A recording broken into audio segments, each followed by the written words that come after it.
अस्सलाम वालेकुम स्टूडेंट, हम 10th फिज़िक्स डिस्कस कर रहे हैं और 10th फिज़िक्स का चैप्टर नंबर 11 हमने स्टार्ट किया हुआ है जो कि साउंड से रिलेट करता है। आज का जो टॉपिक है वो करेक्टरिस्टिक ऑफ साउंड, जो रिमेनिंग रह गई थी। लास्ट लेक्चर में हमने एक characteristic loudness of the sound discuss कर ली थी और जो रिमेनिंग करेक्टरिस्टिक रह गई थी वो आज हम डिस्कस करेंगे।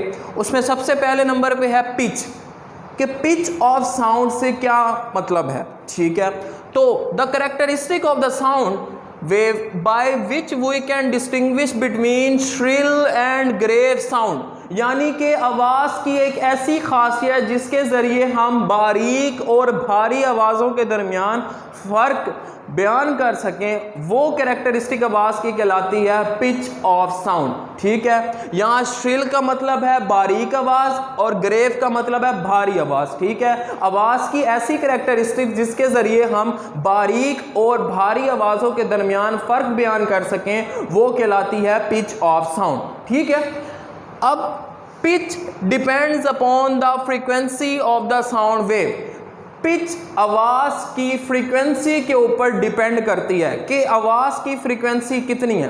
अब फ्रीक्वेंसी की डेफिनेशन आपको पता है, नंबर ऑफ वेव्स या नंबर ऑफ ऑसिलेशन पर सेकंड, कि एक सेकंड के अंदर किसी भी पॉइंट से कितनी वेव्स पास आउट होंगी वो उसकी फ्रीक्वेंसी कहलाएगी। ठीक है, अब अगर यहाँ पे हम बात करें, अब सपोज करें मैं आपको एक वेरी सिंपल एग्जांपल देता हूँ। सपोज करें कि आप 3 बहन भाई एक रूम में बैठे हैं, आप ऑब्जर्वर हैं, आपके दोनों बहन भाई जो हैं वो दूसरी मतलब सिचुएशन में हैं, वो बात कर रहे हैं और आप ऑब्जर्वर हैं, आपने अपनी आंखों पे पट्टी बांधी हुई है। ठीक है, आप उन्हें देख नहीं सकते। ठीक है, आपने जस्ट उनकी आवाज़ सुन के पहचानना है कि कौन सी आवाज़ किसकी है।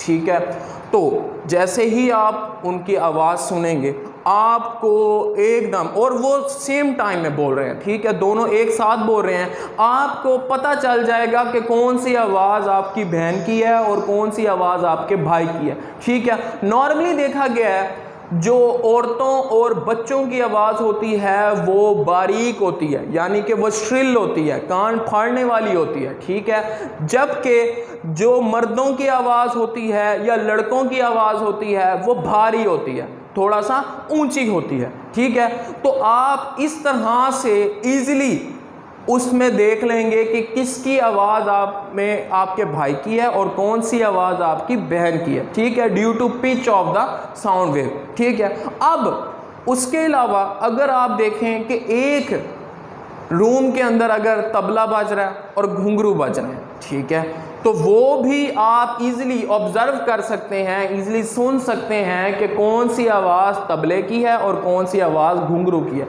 Due to pitch of sound wave. ठीक है, अब इसी ही बात को हम ग्राफ से बताएंगे। पहला ग्राफ जो है वो लो फ्रीक्वेंसी वेव का है, ऐसी वेव जिसकी फ्रीक्वेंसी लो है। अगर आप यहाँ पे देखें, ये पूरी की पूरी यहाँ पे एक वेव बनी, ये पूरी की पूरी यहाँ पे दूसरी वेव बनी और ये फिर थोड़ा सा आगे पोर्शन है। ठीक है, ये ग्राफ है दो चीज़ों के दरमियान, एक टाइम जो एक्स एक्सिस पे है और एम्पलीट्यूड जो वाई एक्सिस पे है। ठीक है, आपने यहाँ पे ये देखा है कि जो एम्पलीट्यूड है वेव का वो सेम है। ठीक है, लेकिन फ़र्क है फ्रीक्वेंसी के अंदर। ठीक है, इन दोनों वेव्स का अगर कंपैरिजन किया जाए तो उनकी फ्रीक्वेंसी में डिफरेंस है। इसकी फ्रीक्वेंसी लो है इस वेव की निस्बत। क्यों? क्योंकि यहाँ पे नंबर ऑफ वेव्स ज़्यादा हैं इसकी निस्बत, यहाँ पे नंबर ऑफ वेव्स कम है, यहाँ पे नंबर ऑफ वेव्स ज़्यादा हैं, तो फ्रीक्वेंसी यहाँ पे ज़्यादा होगी और यहाँ पे कम होगी। ठीक है, अब ये जो है लो फ्रीक्वेंसी वेव ये बेसिकली ग्रेव साउंड की है, यानी कि मर्द की आवाज़ की है, जिसकी आपने देखा फ्रीक्वेंसी अगर लो है तो हमारे पास उनकी जो पिच है वो भी कम होगी। ठीक है, जबकि अगर हम बात करें हाई फ्रीक्वेंसी वेव की, इसके अंदर नंबर ऑफ वेव ज़्यादा हैं। ठीक है, तो इसकी फ्रीक्वेंसी भी ज़्यादा होगी, हाई होगी, और यहाँ पे पिच भी हाई होगी।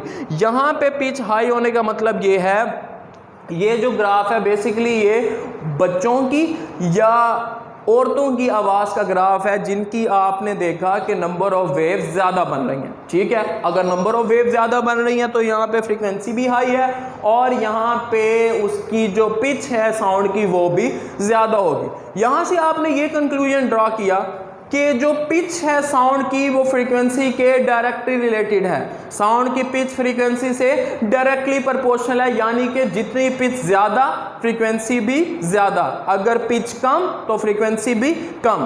तो ये थी pitch of the sound wave. Next बात करेंगे हम quality of the sound wave, उसकी डेफिनेशन देखते हैं।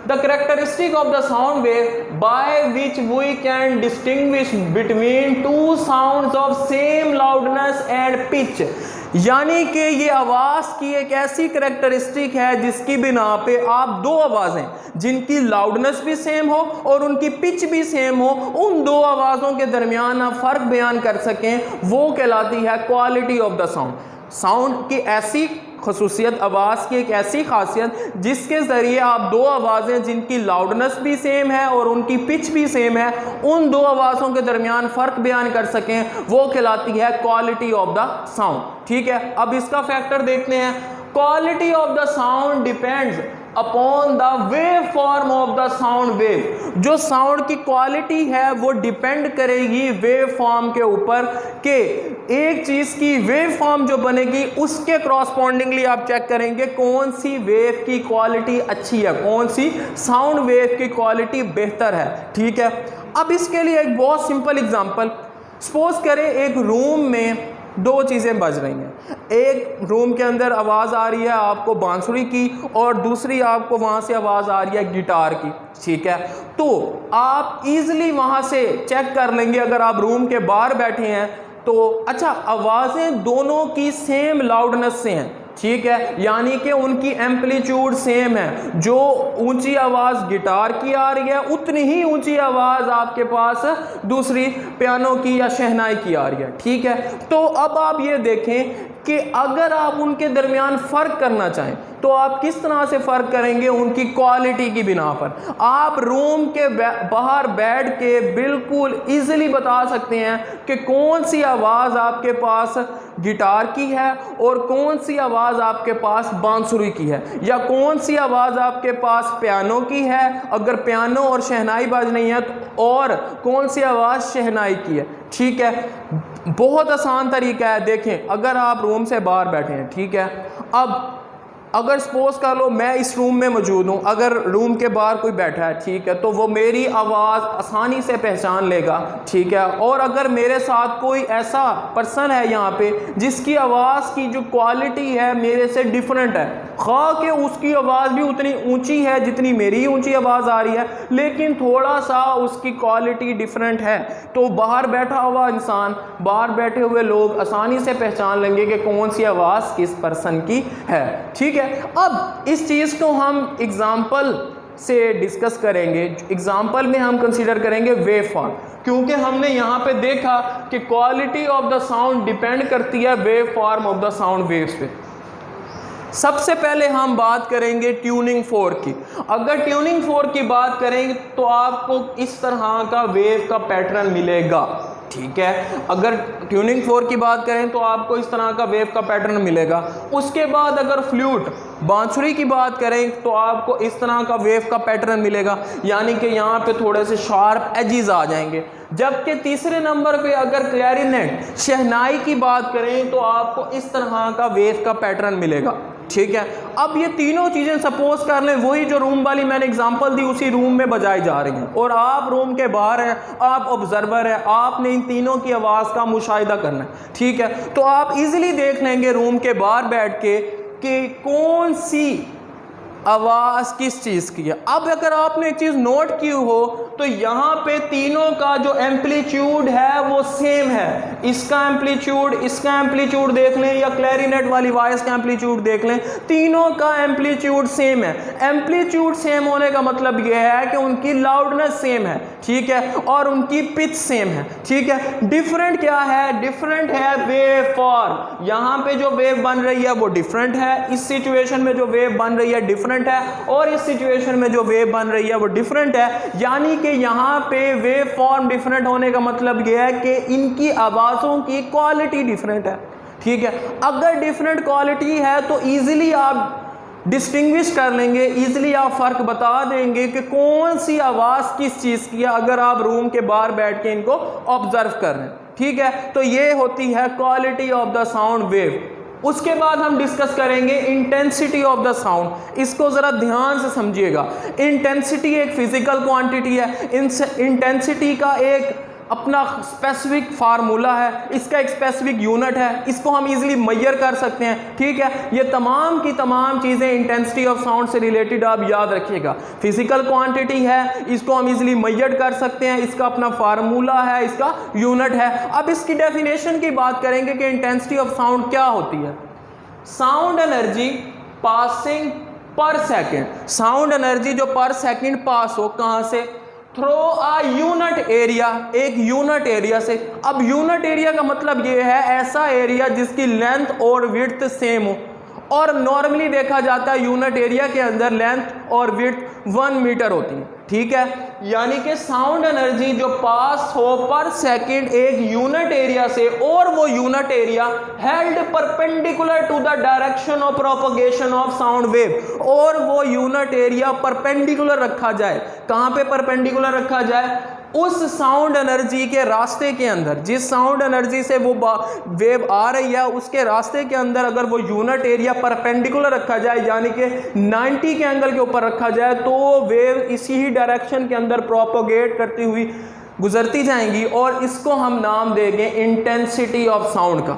ठीक है, दोबारा समझ लें, साउंड एनर्जी, आवाज़ की जो एनर्जी या आवाज़ की वेव जो पास आउट हो रही हैं पर सेकेंड, फी सेकंड में किसी यूनिट एरिया से जो उनके रास्ते में परपेंडिकुलर रखा गया है, और वो प्रोपोगेट करती हुई उसी में से जा रही हैं, तो यहाँ से जो वेव जनरेट होती हैं उसे हम कहेंगे इंटेंसिटी ऑफ द साउंड। ठीक है, अब फार्मूला क्या है इंटेंसिटी का? फार्मूला हम उसकी डेफिनेशन से बना लेते हैं। जो इंटेंसिटी है उसे रिप्रेजेंट करते हैं कैपिटल आई से, इंटेंसिटी को रिप्रेजेंट करते हैं कैपिटल आई से। तो इसका फार्मूला आप यहीं से बना लें, साउंड एनर्जी पासिंग पर second, sound energy capital E हो गया, पर सेकंड यानी कि टाइम में, पर सेकंड, पर का मतलब होता है डिवाइड करना, तो टाइम पे ये डिवाइड हो रही है, to the unit area, area से भी मल्टीप्लाइड आपने कर दिया। तो यहाँ से आपने ये जो फार्मूला बनाया है वो आपने डेफिनेशन को ही कंसीडर करते हुए बनाया कि इंटेंसिटी क्या है? साउंड एनर्जी पासिंग पर second through a unit area, sound energy जो पर सेकंड पास हो किसी यूनिट एरिया से, वो बेसिकली क्या होती है? Intensity of sound. ठीक है, अब इसके फार्मूले के बाद हम बात करेंगे इसके यूनिट की, और फार्मूला यूज करते हुए हम इसका यूनिट डिराइव करेंगे। देखते हैं कैसे आता है। वही formula I is equal to E/T cross A। ठीक है, I है एनर्जी, तो एनर्जी का यूनिट होता है जॉल। ठीक है, टाइम का यूनिट होता है सेकंड, लिख दिया। एरिया का यूनिट होता है मीटर का स्क्वायर। ठीक है, अब अगर ये जो S सेकंड है ये ऊपर चला जाए तो जोल पर सेकंड, जोल पर सेकंड बराबर होता है वॉट के। जोल पर सेकंड किसके बराबर होता है? वॉट के। या जो एक एनर्जी और टाइम की जो रेशियो है वो पावर के बराबर होती है, ये वाट पावर का यूनिट है। ठीक है, ये आपको क्लियर हो गया होगा यहाँ से कि जॉल पर सेकंड जो है वो बेसिकली बात हो रही है एनर्जी ओवर टाइम, और एनर्जी ओवर टाइम क्या होती है? पावर, उसका यूनिट होता है वाट। तो यहाँ पे जो इंटेंसिटी ऑफ साउंड का यूनिट बन गया वो बनेगा वाट पर मीटर पर स्क्वायर मीटर। ठीक है, वाट पर स्क्वायर मीटर, ये इंटेंसिटी ऑफ साउंड का यूनिट हो गया, या आप ये कह सकते हैं पर स्क्वायर मीटर। ठीक है, watt per square metre intensity of sound का यूनिट क्या है? Watt per square metre. उसके बाद नेक्स्ट है इसका फैक्टर कि intensity of sound depends upon the amplitude of the sound wave. Intensity of sound depend करती है साउंड वेव के एम्पलीट्यूड के ऊपर, यानी कि वो मीन पोजीशन से, अपनी ओरिजिनल पोजीशन से, अपनी इक्विलिब्रियम पोजीशन से जितना डिस्टेंस आगे कवर करती है उसके एम्पलीट्यूड पे वो डिपेंड करती है। तो यहाँ पे अगर आप देखें यहाँ पे एम्पलीट्यूड एक वेव बनाई गई है, ठीक है। इस वेव का एम्पलीट्यूड आप देखें, ये एम्पलीट्यूड कम, ये एम्पलीट्यूड ज्यादा, फिर एम्पलीट्यूड ज्यादा, आहिस्ता आहिस्ता इस वेव का जो एम्पलीट्यूड है वो इंक्रीज हो रहा है। अगर इस वेव का एम्पलीट्यूड इंक्रीज हो रहा है तो जाहिर सी बात है इस वेव की इंटेंसिटी भी बढ़ेगी, क्योंकि इंटेंसिटी ऑफ साउंड डिपेंड करती है एम्पलीट्यूड के ऊपर, ठीक है। तो ये हमारा जो कैरेक्टरिस्टिक ऑफ साउंड वेव का लेक्चर था वो कंप्लीट हुआ। अच्छे तरीके के साथ करिएगा, लॉन्ग क्वेश्चन के पॉइंट ऑफ व्यू से भी ये चीज़ बहुत इंपॉर्टेंट है, शॉर्ट क्वेश्चन के पॉइंट ऑफ व्यू से भी ये चीज़ बहुत इंपॉर्टेंट है। तमाम की तमाम कैरेक्टरिस्टिक्स, उसमें से जो उनके फैक्टर्स हैं एमसीक्यूज के पॉइंट ऑफ व्यू से आपने माइंड में रखे हैं, ताकि आपको कोई चीज़ में भी कन्फ्यूजन ना हो। Thank you.